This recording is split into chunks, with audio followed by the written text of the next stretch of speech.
Écoute, allons-y, hein, sur le Linke, je peux peut-être un petit peu introduire. Tu sais que ça fait, ouais, ça fait depuis février, donc quand il y a eu les élections au Bundestag, où je t'avais dit qu'il fallait absolument qu'on fasse un sujet là-dessus, parce que c'est vrai on a vu le soir des élections, c'était un peu un succès. Enfin, voilà, c'est ce qui a été décrit comme un succès un petit peu inattendu du Linke. On se demandait s'ils allaient cette fois-ci passer la barre des 5%, parce qu'ils l'avaient pas fait en 2021. Je crois que c'était les élections précédentes.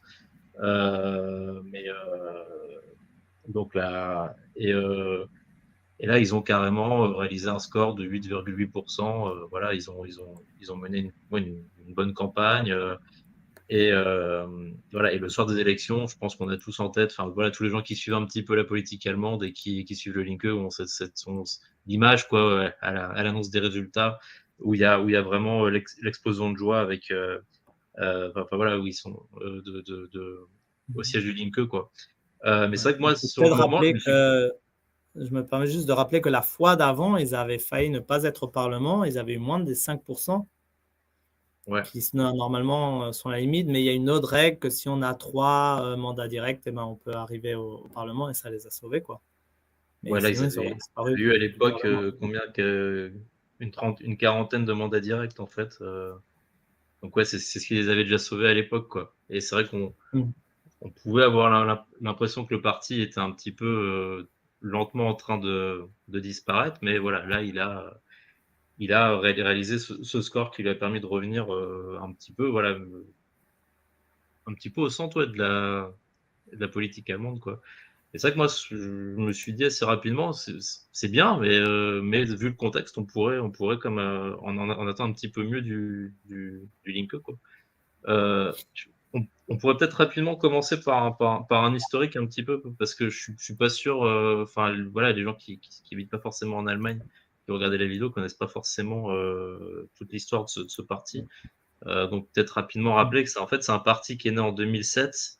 Donc Die Linke, déjà, ça veut dire la gauche en allemand. Et donc c'est un parti qui naît en 2007 en fait de la fusion d'une scission de la gauche du SPD, donc du Parti social-démocrate allemand, donc après les années Schröder, voilà, et en fait de l'ancien parti communiste est-allemand, donc qui s'appelait la SED avant et qui après la chute donc de la de la RDA, donc qui s'appelait PDS, voilà. Donc voilà, donc c'est de cette fusion que naît le Die Linke.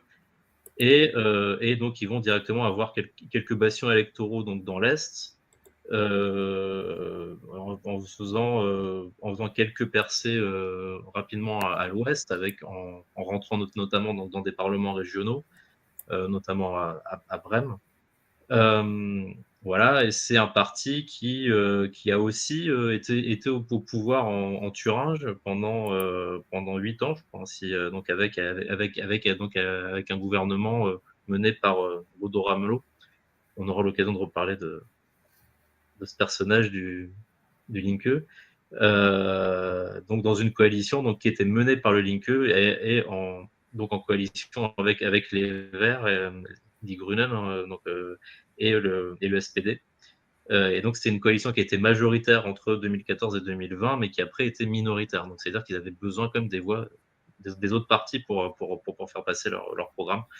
Et on ne reviendra pas sur l'alliance qui a failli avoir entre le Parti libéral et la FD, d'ailleurs, à l'époque. Mm. Euh, voilà.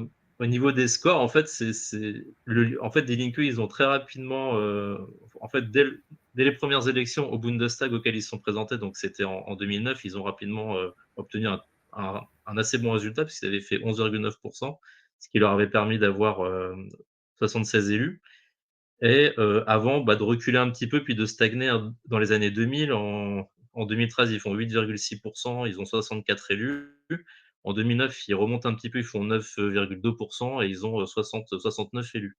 Euh, voilà, donc on voit que finalement, le 8,8% qu'ils ont fait là, c'est pas non plus leur meilleur résultat, quoi.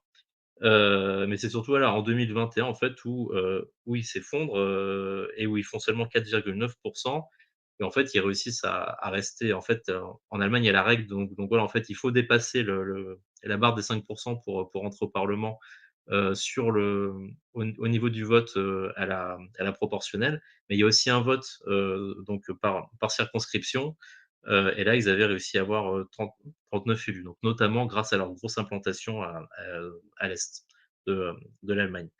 Et voilà, c'est pour ça, et donc c'est voilà, c'est un peu, c'est un peu donc dans cette, dans ce contexte-là, voilà, qu'arrive donc Cette petite précision électorale, je crois que c'est s'ils ont 3 élus directs, alors ils peuvent avoir un groupe à la proportionnelle.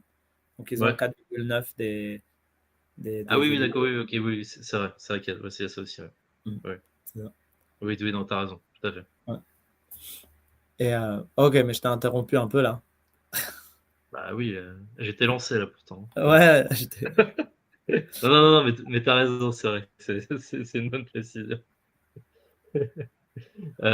Voilà, mais c'est vrai que moi, voilà, disons que spontanément, je me suis quand même dit que c'est vrai qu'on est quand même dans un contexte où, après, donc depuis le gouvernement les gouvernements Schröder, on a quand même une crise un petit peu de la gauche allemande avec un SPD, voilà, on avait l'impression un petit peu que ce parti, allait, voilà, lentement disparaître ou était vraiment en train de diminuer. Ça a pas été le cas. Le Linke a pas réussi, à percer à côté, et surtout après, voilà, le gouvernement, le gouvernement, le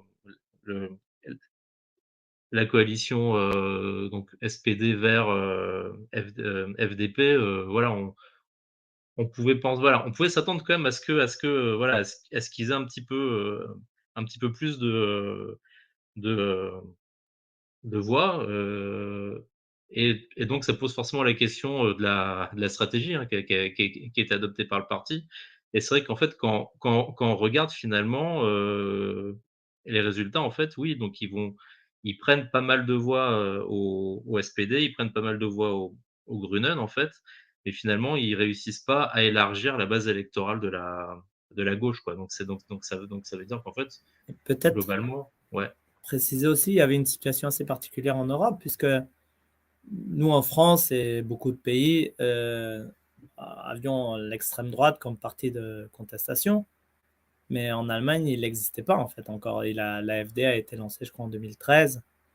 Mmh. Donc, pendant toutes les années 2010 et 2000 et début 2010, le parti de contestation, c'était Die Linke. Donc voilà, c'était le Ouais. parti.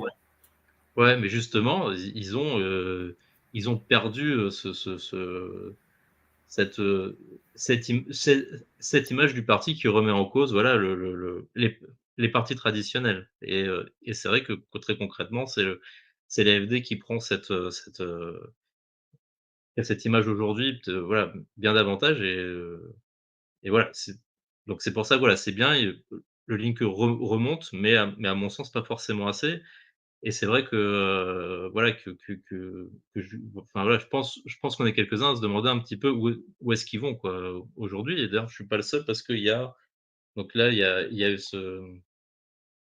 il y a un trimestriel en Allemagne qui s'appelle, Jacobin, qu'en fait, qui est la version allemande, de ce journal qui est un journal américain, en fait, et qui justement consacre, son édition de ce trimestre au Linke, et c'est vrai qu'ils se demandent globalement, voilà, c'est aujourd'hui, c'est maintenant, est-ce qu'on va avoir donc un Linke qui va en fait être un parti qui va un petit peu, disons, se conformer, au système politique allemand, au système classique politique allemand, hem, voilà, et donc peut-être à terme remplacer le SPD, on va dire quelque chose comme ça. Remplacer le SPD ou devenir un nouveau Grünen, quoi. Ou est-ce qu'au contraire, ils vont vraiment, prendre la voie de la rupture et donc, offrir une offre, voilà, proposer une offre politique, un petit peu, nouvelle, quoi, différente, et qui soit vraiment une offre politique de rupture. Le problème, c'est que voilà, c'est qu'aujourd'hui, avec les premiers pas au parlement, on a quand même plus l'impression qu'il y a quand même davantage des signes, disons voilà, de une volonté de se conformer plus qu'une volonté d'afficher la rupture. On l'a vu déjà dès le début avec en fait ce qu'il faut savoir, c'est que la CDU, donc les chrétiens démocrates allemands, exclus depuis pas mal de temps ont voté une motion pour, voilà, pour dire qu'il y avait une incompatibilité à gouverner avec le Linke. Donc une incompatibilité de manière générale à discuter avec le Linke, et c'est vrai qu'on a vu que dès leur entrée au parlement, en fait, ils ont le ouais, disons que le En Linke fait, a plutôt cherché en fait à apaiser les choses et voilà, et à se montrer un petit peu, responsable. Donc il y a eu une question sur le vote du chancelier en fait où ils ont permis, à Merz d'être élu plus rapidement qu'il aurait pu l'être. Voilà, donc en fait, en parce que la CDU les avait mis dans un pied d'égalité avec l'AfD, en fait, non? Plus ou c'est ça, moins, oui, ils avaient mais c'est encore le cas en fait.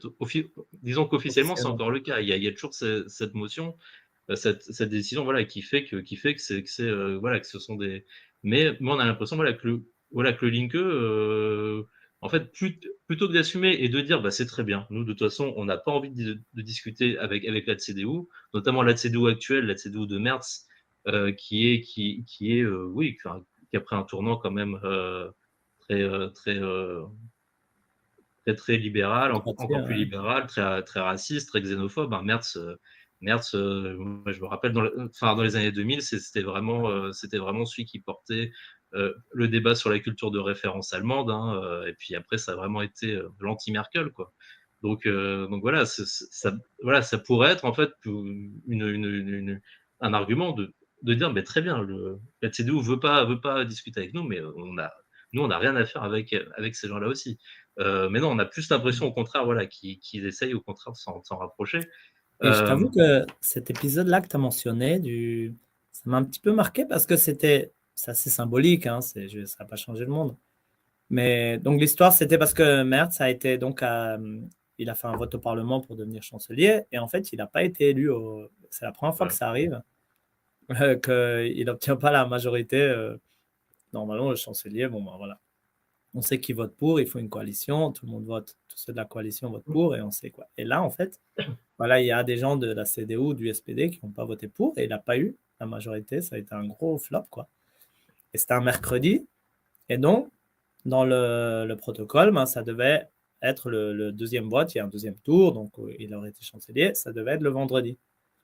Et il a demandé au parti, au chef de parti, de pouvoir changer l'ordre du jour pour réorganiser, pour refaire le vote le même jour. Parce que mmh. ça craignait un peu pendant 3 jours de se Ouais, présenter à l'information. il fallait aussi qu'ils partent à Paris pour rencontrer Macron, je crois, Voilà, juste. et en Pologne, je crois, Donc ça craignait un peu. ouais, Et au lieu de. Et en fait, donc il a eu. Die Linke lui a donné, grosso modo, l'autorisation pour refaire ça, à accepter de refaire ce vote. Et moi, quand j'ai cherché, en plus, quand j'ai cherché un peu les raisons que Die Linke donnait, quoi. Je me suis dit, ils vont peut-être dire que, ah bon, bah, pour l'image de l'Allemagne, ça craint si on n'a pas de chancelier quand il va en France. Chose que je ne partagerais pas. Au contraire, je me dis, bah, si on est contre ce chancelier, on va lui pourrir la vie le plus qu'on peut, quoi. Mais bon, mais en fait, ils mettaient même, je trouvais même pas ça comme argument. Je trouvais, ah, maintenant, on leur a fait comprendre qu'il faut qu'on compte, ils doivent compter sur nous pour gouverner. Enfin, ils doivent nous parler et qu'ils ne peuvent plus nous ignorer. Donc, c'était dans le langage officiel, une recherche de respectabilité de exactement, la c'est part ça. de cette droite Voilà. ultra-réactionnaire. Mmh. Voilà, ça m'a Ouais, beaucoup marqué. Et je me disais, si sur un truc tellement symbolique, tellement finalement avec peu de conséquences, ouais. on cède, qu'est-ce qu'ils vont faire quand il s'agira de faire tomber un gouvernement? Là, ils vont céder 3 mois avant déjà. Ouais, Ouais, ouais, ça m'a un petit peu. J'avoue que ouais. cet épisode m'a un peu marqué en fait. Bah, c'est exactement ça. Puis l'autre épisode auquel on pense évidemment, c'est sur la Palestine, quoi. Pour savoir, par rapport au Linke, pour savoir si c'est un parti qui aujourd'hui est capable vraiment d'avoir une colonne vertébrale et de rester, solide sur ses principes, donc notamment des principes anti-guerre, à minima des principes anti-guerre.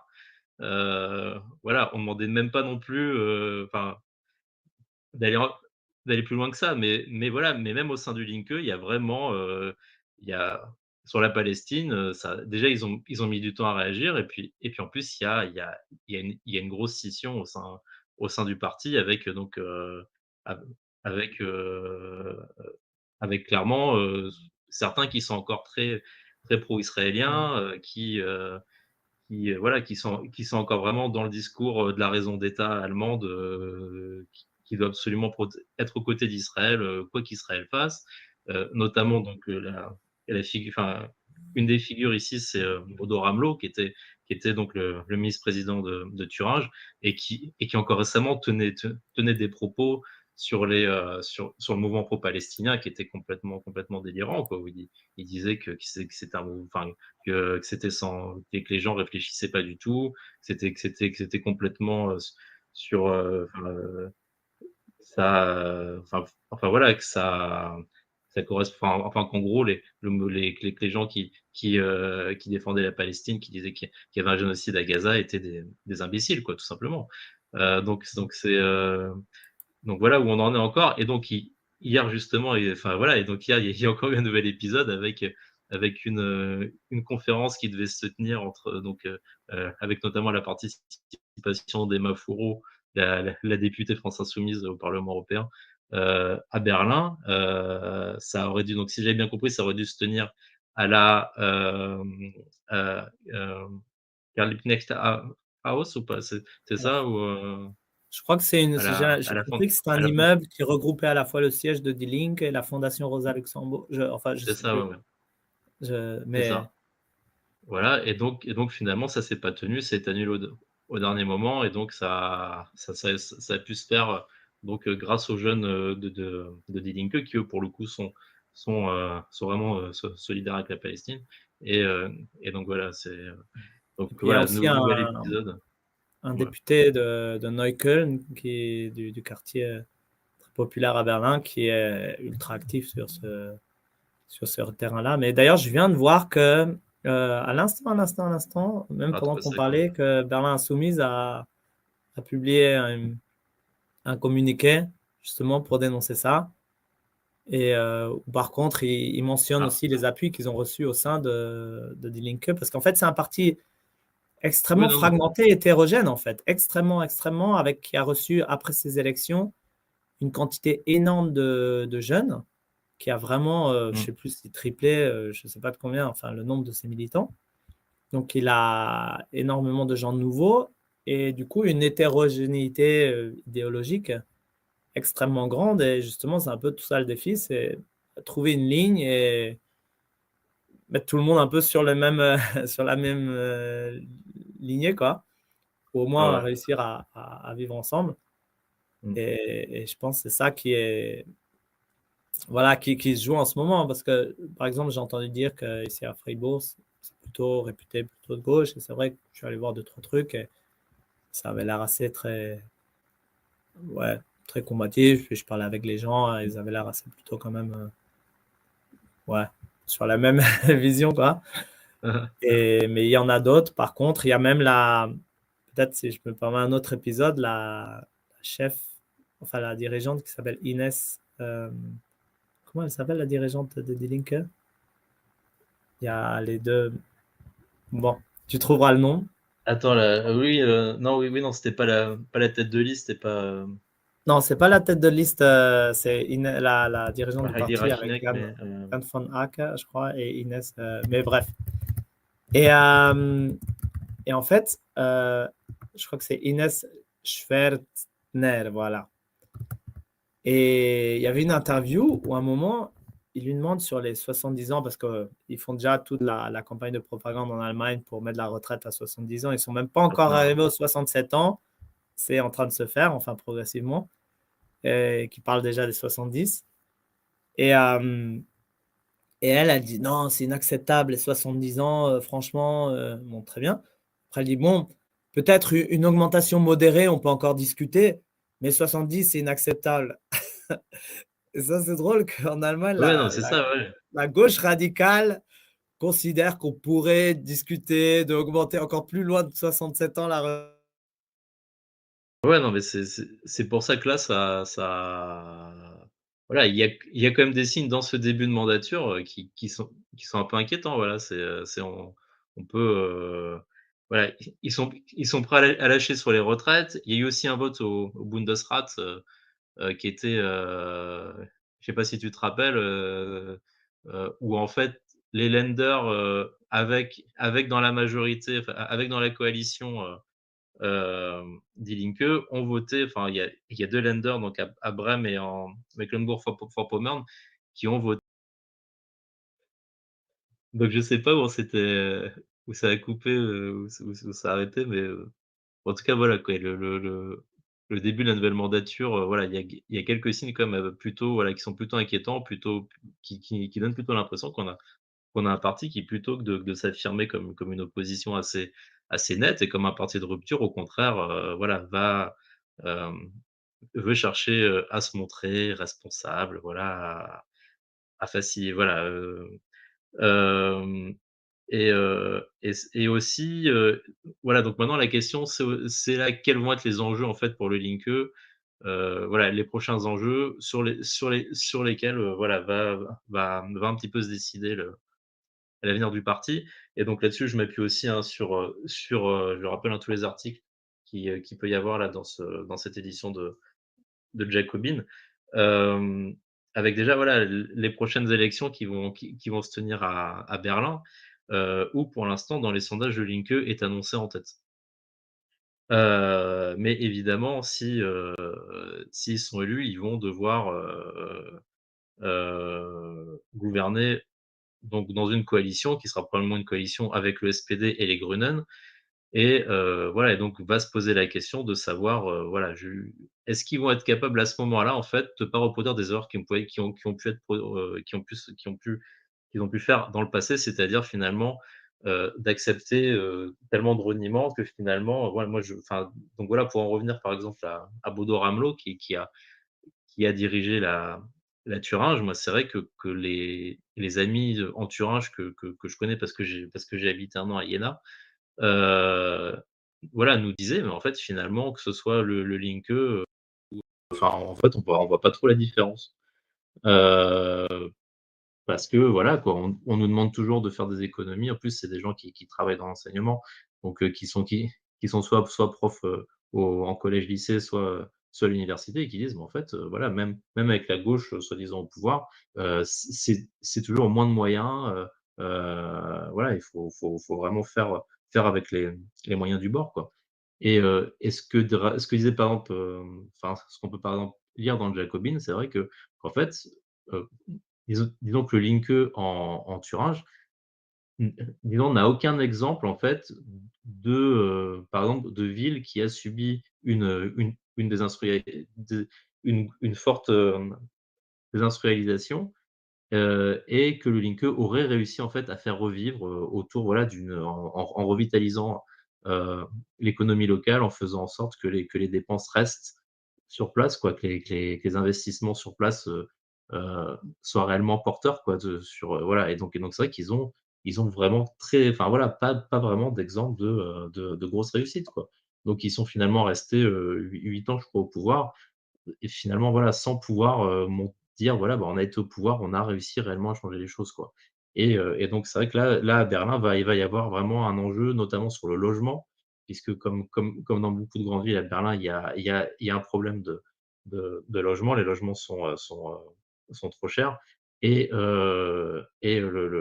donc la question, c'est: est-ce que le Linke va réussir à imposer, des expropriations, en fait, des grands propriétaires, des logements à Berlin, heu, voilà, pour faire est-ce qu'ils vont en fait réussir à mettre ça comme ligne rouge et à dire: «Et bah, voilà, si nos partenaires, le SPD, notamment le SPD en fait qui est quand même, assez opposé à la mesure, n'est pas d'accord là-dessus, et bah, on ne gouverne pas. On n'y va pas, c'est notre ligne rouge, voilà, et donc on reste ferme là-dessus, quoi. Donc ça va, ça va être un des enjeux, voilà, pour en fait, voilà, briser, voilà, disons que s'affirmer, voilà, comme un parti qui est capable de faire ce qu'il dit, quoi, et aussi, bah, de dire à certains moments, voilà, bah, non, on préfère rester dans l'opposition plutôt, voilà, que de trahir nos électeurs. Dis donc, c'est comme ça qu'ils vont réussir, heu, à remplacer l'AFD comme, voilà, comme 1er parti d'opposition, en fait. Comme 1er parti, quand je dis d'opposition, c'est vraiment d'opposition aux partis traditionnels. Voilà, pour se montrer, c'est nous l'alternative, en fait, aujourd'hui, dans une Europe, une Allemagne, voilà, qui est sur le déclin, où on a l'impression qu'il y a plus rien qui est possible, hem, pour les travailleurs, quoi. Hem, voilà, donc voilà, ça va passer par là, ça va passer, on va le redire, mais c'est vrai que la question de la Palestine, je pense, reste, c'est pas ça qui va, c'est pas là-dessus que vont jouer les élections. Parce qu'on l'a vu, même en étant pas clairs sur le sujet, ils ont quand même profité, enfin, en fait, voilà, les gens qui étaient intéressés par la question, beaucoup ont voté Die Linke, quand même, parce qu'ils savaient qu'il y avait quand même voilà, pas mal d'élus voilà, qui sur la question qui étaient quand même, qui s'étaient quand même engagés. Mais, voilà, mais je pense, voilà, que la question de la Palestine, disons que c'est un symbole, ça pourrait vraiment être une façon de montrer, on est capable, voilà, vraiment là, sur ce sujet-là, qui est très sensible en Allemagne, de rester ferme, quoi. Et par là, vraiment disons, de mettre un stop à la droitisation du champ politique.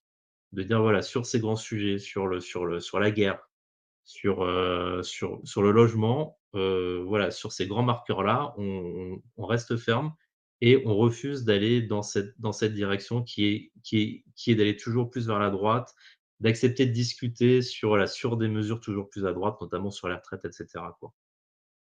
Donc voilà un petit peu, voilà, les prochains enjeux, et un autre gros enjeu, peut-être le dernier sur lequel on va s'attarder, voilà, est-ce que le Linke peut devenir, un vrai parti de classe, en fait? Et donc vraiment être le parti